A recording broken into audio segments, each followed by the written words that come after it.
Halo teman-teman, selamat datang di videonya di Rara Tania. Jadi hari ini kita mau duduk santai untuk ngobrolin seputar pernikahan gue.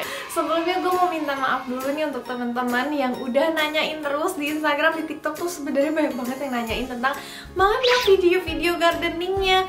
Iya sih, emang gue akui akhir-akhir ini agak berkurangnya video gardening karena tetangga gue lagi renovasi dan kebun gue tuh bener-bener sebelahan sama tetangga gue. Jadi setiap kali gue mau bikin video, itu suara potong keramik masuk kamera guys. Dan gue mau voice note pun, pas lagi gue voice note, itu suara kuli bangunan tuh kedengeran semua. Jadi gue kayak, gimana caranya gue bisa bikin video gardening gitu loh. Gue akan putar otak, nanti gue akan cari tahu caranya gimana supaya kalian bisa tetap nyaman nontonnya. Tapi di kesempatan kali ini gue pengen cerita ke kalian tentang wedding gue. Jadi ada beberapa hal gitu loh yang bikin gue kaget waktu persiapan wedding. Ya bisa dibilang semacam culture shock kali ya. Culture shock ini tuh ada dua macam. Pertama, kan gue nikahin orang Jepang. Udah pasti dong ada culture shocknya. Itu pertama. Terus kedua, karena gue udah lama banget di Jepang dan gue tuh gimana ya, kata kasarnya gue dewasanya tuh di Jepang. Jadi kebanyakan mindset yang gue punya kayak hal-hal umum yang gue kira umum gitu itu tuh ternyata miliknya orang Jepang gitu loh, bukan milik orang Indonesia. Jadi ketika gue persiapan wedding di Indonesia sekarang nih, ini udah jalan 5 bulan nih gue di Indonesia, banyak culture shock sih, jujur aja, dan kita mau bahas itu. Sebelum kita lanjut videonya, gue mau ngenalin kalian dengan hair care, body care, dan skin care dari Scarlett yang lengkap banget. Kita mulai dari hair care, ada Jordanian Sea Salt Shampoo dan Conditioner. Shampoo dan conditioner ini cocok banget untuk kamu yang punya kulit kepala berminyak dan mudah lepek. Pakai aja setiap hari untuk hasil yang lebih maksimal dan segar seharian. Lalu ada body lotion dan body scrub juga dari Scarlett. Ini wanginya enak banget dan langsung mencerahkan. Kalian bisa langsung lihat nih perbedaannya, yang bawah lebih cerah. Dan body scrubnya juga bisa dipakai sebelum kita mandi, lalu dibilas dan langsung mencerahkan juga. Kemudian ada skincare dari Scarlett ini memang lengkap banget. Contohnya ada serum yang warna ungu dan merah ini. Kelihatannya agak kental, tapi kalau udah di blend ini gampang banget menyerap dan membantu memperbaiki skin barrier. Kemudian ada glow toning serum yang warna merah ini. Again, ini gampang banget di blendnya dan bagus untuk kamu yang ingin memiliki kulit cerah. Kita lanjut lagi ke videonya yuk. Yang pertama gue pengen bahas tentang culture shock yang gue rasa ketika persiapan wedding sama orang Jepang ya. Ketika kita ngomongin soal wedding, konsep kita tuh beda gitu. Waktu pertama kali kita bahas tentang wedding tuh sekitar 2-3 tahun yang lalu. Di kepala gue nih, yang orang Indonesia 3 tahun lalu tuh gue masih kental banget tuh pandangan terhadap wedding kayak orang Indonesia banget gitu. Harus yang undangnya kayak 300 orang gitu, banyak. Terus sewa gedung yang megah, lalu dekorasinya yang megah, pokoknya kayak gitu-gitu. Gue mikirnya dulu ya, sekarang sih udah enggak.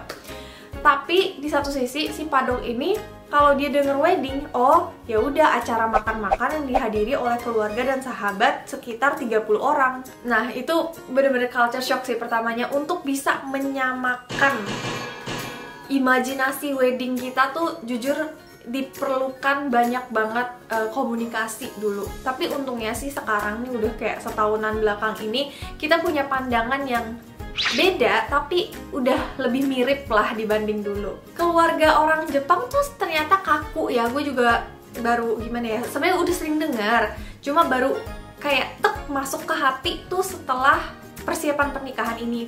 Jadi kalau keluarga orang Indonesia, memang nggak semua loh ya, nggak semua, tapi at least kayak keluarga gue, mereka tuh pengen ikut, bukan ikut campur ya, kalau ikut campur tuh konotasinya kan negatif, tapi mereka tuh pengen bantuin gitu. Ayo misalnya fitting gaun nih dianterin sama mama atau dianterin sama papa, atau misalnya kita mau pilih souvenir, kita tanya-tanya pendapat keluarga besar tuh, mereka seneng banget untuk terlibat gitu loh. Tapi kalau keluarga orang Jepang, justru ada satu sisi yang merasa kalau kita terlalu banyak nanya-nanya ini itu, minta tolong sama mereka, malah mengganggu keseharian mereka gitu loh. Yang mau nikah ya udah mereka aja yang ngurusin gitu, jangan ada orang lain. Kalau di Jepang mungkin seperti itu ya, jadi agak lebih kaku. Culture shock yang selanjutnya ini adalah tentang culture shock gue sendiri terhadap Indonesia ya. Jadi ini udah beda konsep. Kalau yang tadi kan sama Padok, sekarang sama Indonesia. Gue ngerasa vendor-vendor di Indonesia itu lumayan ngaret. Kalau kita nikah kan kita pasti deal sama vendor tuh banyak banget kan. Dan jujur aja, kebanyakan dari mereka ngaret sih. Dan kayak udah wajar gitu loh di Indonesia ngaret. Kayak misalnya nih, kemarin itu gue pesen sesuatu nih, souvenir gitulah.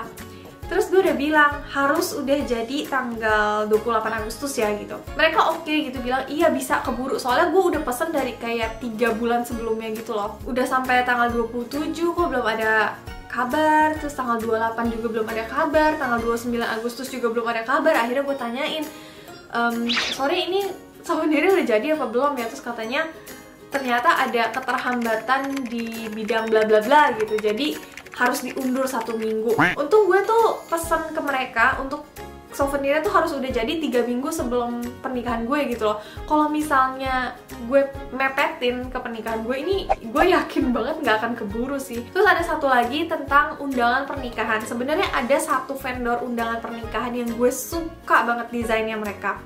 Gue udah hubungin mereka, udah deal, udah DP, itu sekitar 3 bulan sebelum pernikahan gue. Dan ketika udah deal, mereka udah oke gitu ya, udah bisa nih tanggal segini kita udah bisa jadi. Gue waktu itu minta tanggal 5 Agustus, itu e-invitationnya udah harus jadi. Waktu itu gue kebetulan lagi di Bali, lagi di pernikahan temen gue. Jadi gue lupa tuh tentang itu. Udah tanggal 8, akhirnya gue pulang ke Jakarta, gue baru inget, astaga invitation gue belum konfirmasi lagi. Akhirnya gue tanya, ini gimana ya, kok gak ada kabar sama sekali nih, padahal aku udah minta dari tanggal 5, tapi ini udah tanggal 8, tapi kok gak ada kabar sama sekali. Ternyata apa guys, jawaban dari mereka, maaf kak, kita lupa kasih tahu ke tim. Gue kayak kaget setengah mampus guys. Gue udah pesen dari mereka 3 bulan sebelum pernikahan gue, dan mereka bilang ke gue literally 1 bulan sebelum pernikahan gue kalau mereka lupa kasih tahu ke tim tentang wedding invitation gue. Gue langsung murka ya.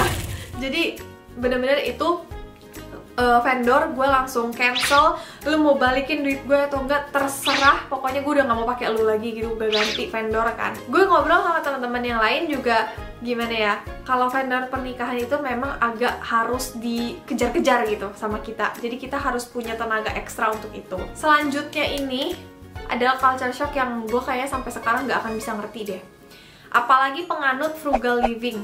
Jadi gue sering banget dibilangin sama orang-orang, kayaknya udah 5 kali deh gue dibilangin hal ini, jangan hitung-hitungan sama pernikahan sendiri. Itu kata-kata yang bener-bener gue gak bisa ngerti sampai sekarang. Jangan hitung-hitungan sama pernikahan sendiri. Tapi gue yang udah 8 tahun di Jepang, yang ngelihat segala-galanya tuh kalau udah fix ya fix gitu. Kalau udah segini ya segini, gak boleh bocor, gak boleh kurang gitu.